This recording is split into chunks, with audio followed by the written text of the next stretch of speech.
CPIM നേതാവ് P Jayarajan നടത്തിയ Kodungallur Bhagavathi temple സന്ദർശനം ചുറ്റിപ്പറ്റി കഴിഞ്ഞ ദിവസങ്ങളിലുണ്ടായ രാഷ്ട്രീയ സാമൂഹിക വിവാദങ്ങൾക്ക് അദ്ദേഹം തന്നെ ഇപ്പോൾ വിശദമായ മറുപടിയുമായി രംഗത്തെത്തിയിരിക്കുകയാണ്.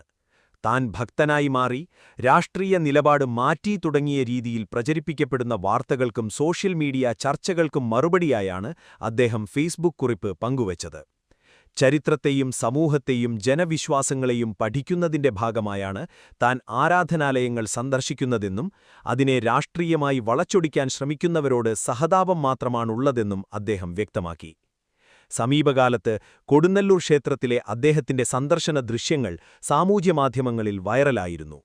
സിപിഎം നേതാവായ പി ജയരാജൻ ക്ഷേത്രദർശനം നടത്തിയെന്ന വാർത്ത പുറത്തുവന്നതോടെ അനുകൂലവും പ്രതികൂലവുമായി വലിയ ചർച്ചകളാണ് രാഷ്ട്രീയ കേരളത്തിൽ ഉയർന്നത്. ചിലർ അദ്ദേഹത്തെ അഭിനന്ദിച്ചപ്പോൾ മറ്റു ചിലർ അത് രാഷ്ട്രീയ മാറ്റത്തിന്റെ സൂചനയായി വ്യാഖ്യാനിച്ചു.